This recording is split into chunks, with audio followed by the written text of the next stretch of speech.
प्यारे बच्चों, अस्सलाम वालेकुम वरहमतुल्लाहि वबरकातुहू।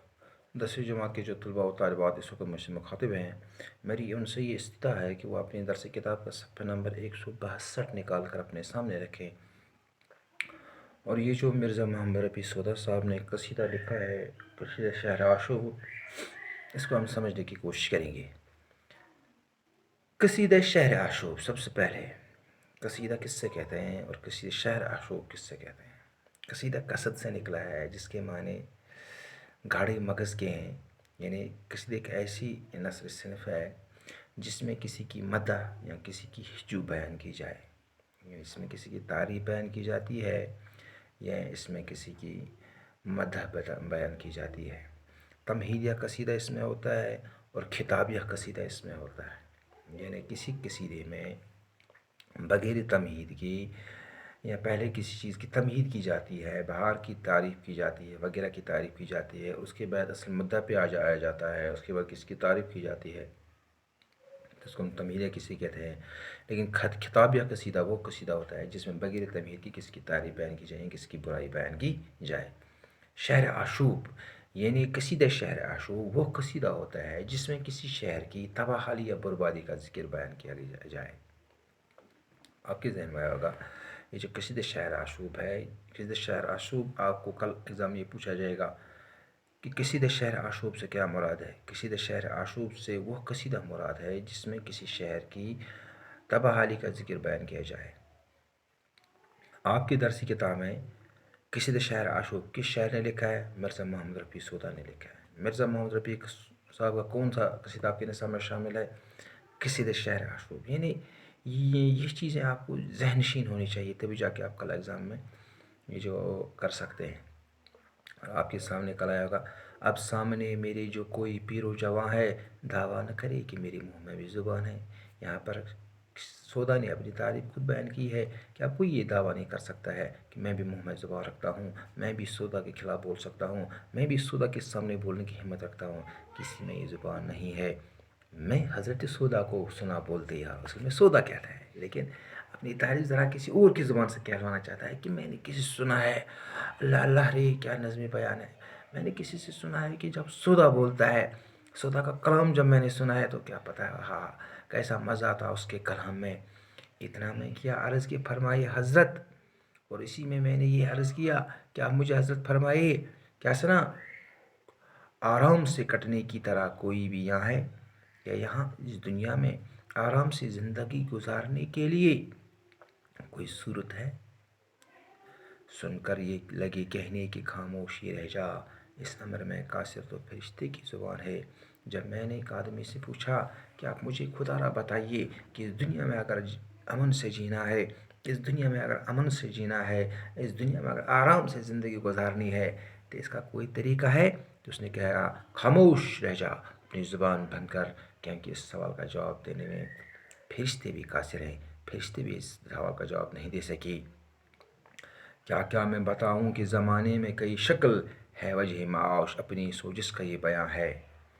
आपको मैं क्या बताऊं, इस ज़माने में तलाश माश के लिए हर एक इंसान कोई न कोई काम ज़रूर करता है।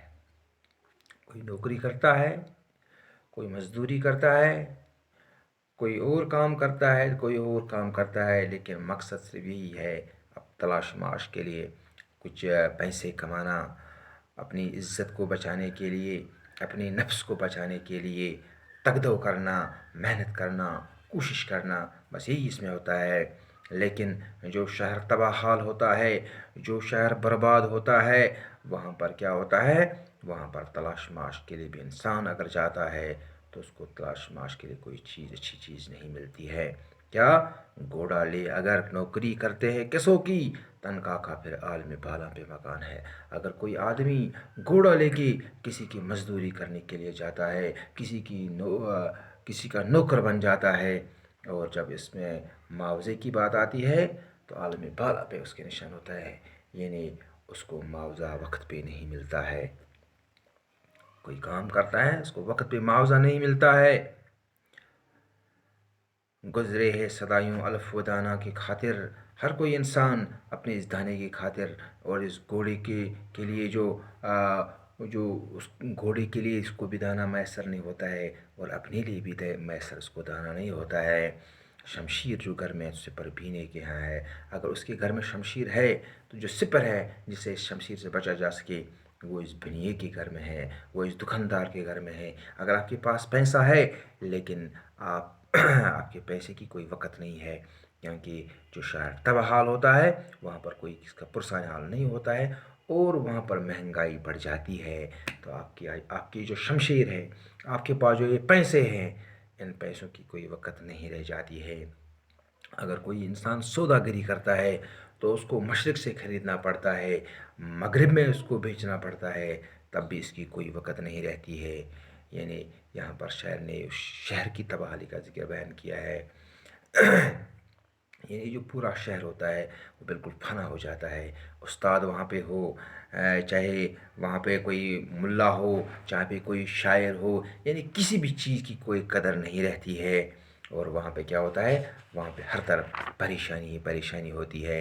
اور اس نے یہ ہمیں یہ سمجھانے کی کوشش کی ہے کہ وہاں پر کوئی بھی صورت ایسی نہیں آتی، نظر نہیں آتی جیسے اپنی زندگی آرام سے گزارتا، اور یہ جو آرام ہے نہ جو انسان کو یہاں پر ہے نہ وہاں پر ہے، کیونکہ یہاں پر فکری معیشت ہے، یہاں پر تلاش معاش کی فکر ہے، یہاں پر باقی چیزوں کی فکر ہے، لیکن جب وہاں پہنچاؤ گے اس دنیا میں، وہاں پر دغدغہ حشر ہوگا، قیامت کا یہ جو حشر، یہ جو وہاں پہ انسان کو ایک قسم کا ہم کہیں گے ایک پریشانی ہوگی کہ وہاں پر اللہ تعالیٰ کے سامنے کیا جواب دیں گے، کیونکہ ہمیں پتہ ہے ہم نے کوئی اچھا کام نہیں کیا ہے، نہ وہاں پر ہمیں آرام ہے نہ یہاں پر ہمیں آرام ہے۔